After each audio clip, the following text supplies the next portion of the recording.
So I know, Alan, first, after that win, you jumped up on the cage, and I think we got a little bit of the hint in the aftermath, but you were very, very emotional. You know, you were yelling out, you know, "I love you." What was going on in your head right there at that moment? I'm gonna have to go back and watch it, man. I found my son. You know, I keep saying it, and I'm not trying to make it all wishy-washy about my son, but yeah, we've got a strong bond, me and my son.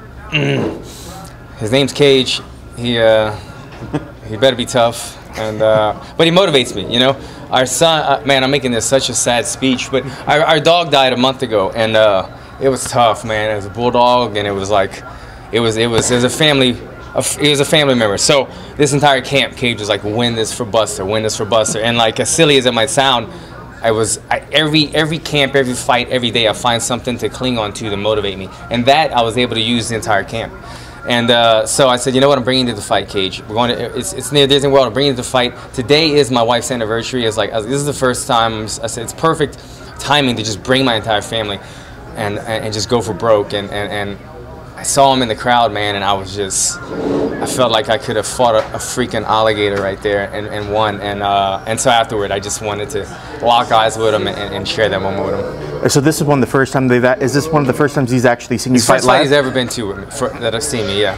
I know a lot of fighters sometimes they want to keep the family separate, but for you there wasn't any extra pressure or stress, or was it nice to actually have them here? Well, that's what I meant by going for broke, because I do keep it separate. You know, me and my team, we're all older gentlemen, we're all fathers, we're all husbands, so it's easy to stay on the same track. You know, we don't have complications. We don't bring the family. We all know that we're going out here, we're leaving our family at home, we're going to do business, and we come back and do it. And I've had a lot of success doing that throughout my entire career. But like I said, this time I'm going to break the rules, man. I'm going to bring my son, I'm going to bring my wife. It's the occasion to do it, but I'm still going to stay focused. And I didn't know how I would feel, though, having my family with me in the hotel, having them at the fight. Is it going to take my focus off of certain things? But so it was a gamble. It was a gamble that I was willing to take, because I know how my son makes me feel when he's watching me train. And man, I can't explain. But when I looked up and saw him, section 102, row 20, I zoomed in, I found it, and I was like, God, I feel invincible, and it was a good feeling. And besides that, probably playing with your emotions a little bit, this is also a fighter that you're familiar with. Yeah. You know, a friend, that had to be a little bit extra tough. I mean, I know there's part of you that you had to get the win, but there's also a friend that's opposite. I mean, were there any points in the fight that it was a little bit more difficult than maybe past fights? Yeah, no, it's funny, like in a lot of interviews or different like little shows that I might do, people are like, you know, what's it like fighting a friend? And I always say, I don't know. I've never had to fight a friend, so this was a first. And Ben, I wasn't just throwing stuff out there. Ben's a guy that we don't hang out every day. He lives in Florida. But something about Ben, man, he's a martial artist. He's a good guy. I've always liked him as a fighter.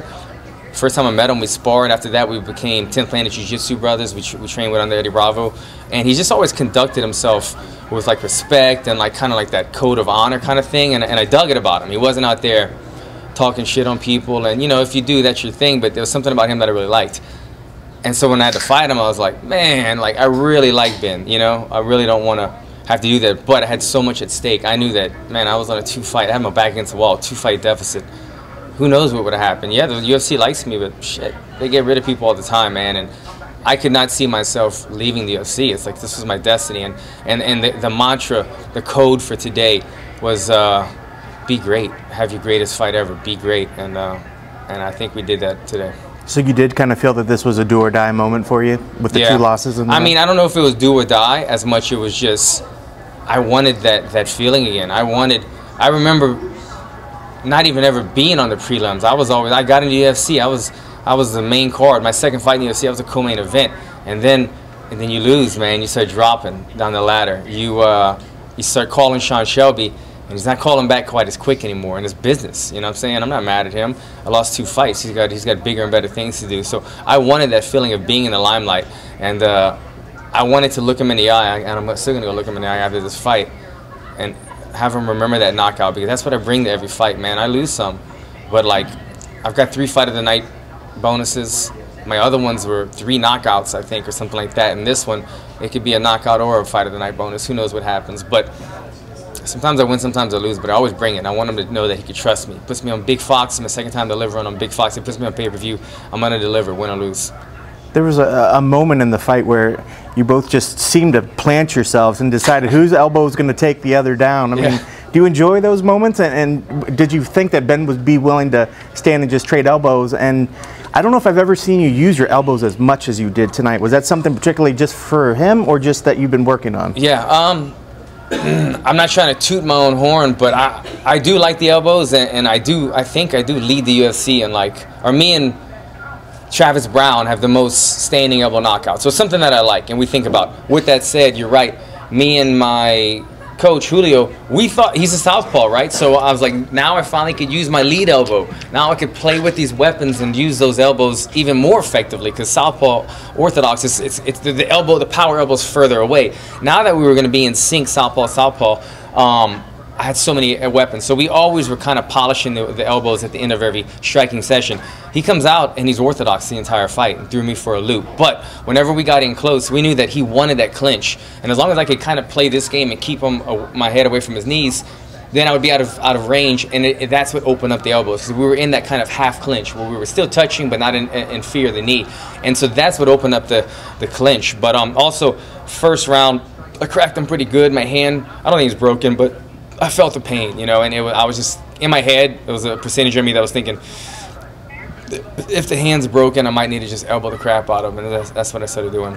And it looked like the kicks to the lead legs was also very devastating for him as well. Yeah, we worked tremendously on, as I said, the southpaw to southpaw kick. He came out, and I'm used to the lead leg kick. I felt bad. I got him in the nuts, I think, early, but he got me pretty good in the nuts, so I felt like we were even after that. And then it kind of went out of my head, because when you hear somebody and you get that warning, then it makes you nervous to throw that inside kick, because you hit him in the nuts again, you might get a point taken out. So when he got me, I was almost not happy, but I was like, okay, now I don't have to worry about, if I get him again, I got at least another warning, I would think. So after that, I started cracking him, and it was taking his leg out. I could hear my corner calling for take his leg out, come up the middle with the knee kind of finish. And I think that's what the finish came. It was I took his leg out, and I actually went with the left hand, and I was able to crack him. But Ben's so tough, man. Honestly, he lost his last fight, but if you really watch him, he got cracked in the opening seconds of his last fight, and then he hung in there for a whole nother round or so. And that's kind of what happened in our fight, man. I felt like I gave him some of my best shots in this fight, and I was thinking, God dang, he's not going away, and he just started walking forward. I was just kind of like, I felt like it was inevitable that he was going to fall, but it was starting to wear on me, like, okay, my hand's hurting, my elbows are starting to hurt, like everything, all my weapons are starting to get bruised up because the guy's not going down. So I was happy when the ref stepped in. And now you won, so you get to call your shots, you know. Like, yeah. So I mean, is there a list of guys that you've been thinking about trying to get back in front of you? Or? I'm not great at the call out game, man. I'll be honest. I am a fight anywhere kind of person though. Anytime. I said everything pretty much on the post fight, but I'll say it again. My goal is to fight 4 times this year. I'm glad I got this one out of the way early. I want 4 fights, 4 wins, main event, all that this year. You look at a guy like who just fought Yancy Medeiros. Mm-hmm. He's a guy that's wasn't really huge on the radar, but he had a couple really good fights, and now he's handed the main event. I could totally see that happen. I'm a guy that I bring the excitement. I could carry a main event, get another big fight, another knockout like this, and I will be able to main event my 3rd fight this year. I feel like it's something that's totally capable. Guys like Cowboy, who I hate even saying the name because I'm a fan of his, man. I love watching everything he does. I feel like we'd be best friends. He like rides around in trucks and shoots guns and shit. I feel like we're probably long lost brothers or something. But a guy like him would be fun to fight. A guy like what's his name, Dong Young Kim, the Korean fighter. Really good fighter. He's a good matchup. He's in the top 15. Anybody that's going to help move me up and get me closer to that, not only up the ladder, closer to the belt, but, you know, the bigger fights, the fun fights, guys with momentum, guys that people are interested to see. That's who I'd like to fight. You mentioned you hadn't really fought a friend before. Yeah. In that moment, obviously, scary knockout. Was there a moment at which you sort of flipped over from this is an opponent to I'm scared about what I just did to this man? A little bit. I knocked him out, or I don't even remember. I dropped him. I don't remember it being that bad, but I didn't look. I think it was just kind of like relief. And I climbed the cage, and I was kind of just in that zone with my son. And then it dawned on me that, man, I looked back, and they were still around him. And then, like, there's a quote, something about how you act in victory, you know.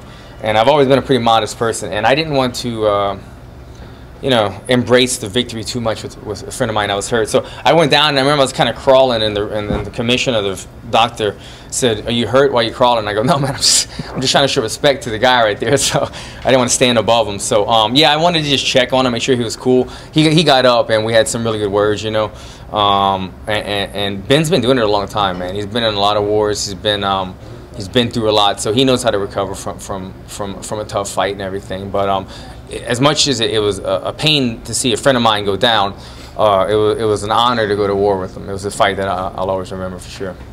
You mentioned in the post-fight that one of the things you told him was that you loved him. Is there anything else that you can mention that you sort of said to him in that moment?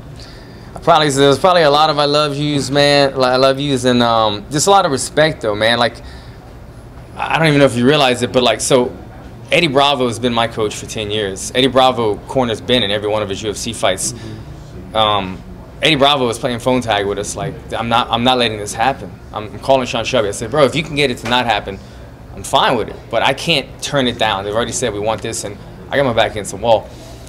It happened. So I brought my black belt from Burbank, Jared Carlson. He brought his black belt, Boogie, from San Diego. So it kind of reminded me of when Lyoto Machida fought the wrestler from Lake Forest, and he had the Gracie brothers in their corners. It felt like that. It was like some 10-on-10 violence. Not only were we both 10 Planet guys, but we both brought in 10 Planet black belts, and we were all friends, man. Boogie, the guy cornered against me, is another friend of mine, man. He called me up and said, "Bro, I got a corner against you, man." And I was like, "Do what you got to do." So I really want to get a picture with all those guys, all four of us, all 10 Planet guys that we all went to battle against one another. Is it a little different feeling coming into sort of enemy territory, knowing Ben's the hometown guy? Man, they were. I heard some roars for sure. They were, like I said, the crowd was cheering him on, and I could see he was feeding off of that. And I immediately switched back, and I found my son, and I felt like I did it 50 times. Like when I was walking, I just kept looking at him, and I would lose that burning fire inside of me. I would find him again, and then when Ben came in the octagon, and the crowd was erupting, I was like, "Where's my son?" I was like, "It doesn't matter what y'all do now, because like I'm locked on," and it just had me in the zone. But I sensed it, man. They were really they were chanting for him pretty good. Did you make the Disney promise before the fight to your son, and was there any concern going into the fight, like, "My God, I can't get hurt because I got to walk around Disney all day tomorrow"? You're absolutely right. And I brought some damn dress shoes, and I knew that I'm being a kicker, that there's no way my feet are going to fit in my dress shoes now, so I'm screwed. But I told him, I said, "Cage, Disney World is in Orlando. That's where we're going, and we might, you know, you never want to like promise your son anything because they just get too crazy and talk about it forever." But he kind of knew, and I just wanted to solidify the victory, and then I could kind of tell him, like, we're definitely going to go tomorrow. So he kind of knew. Me and my wife didn't even say happy anniversary until the center of the octagon either. So it's kind of like I got so many things between Disney World, my wife. I've been building an old 56 F100 classic truck for a while, and when I get home, I get to unveil it. And so many things. I just wanted to get the win tonight, and everything worked out. Congrats. Cool. Congratulations. Congrats. Thank you, guys. Thank you so much. Congrats. Thank you.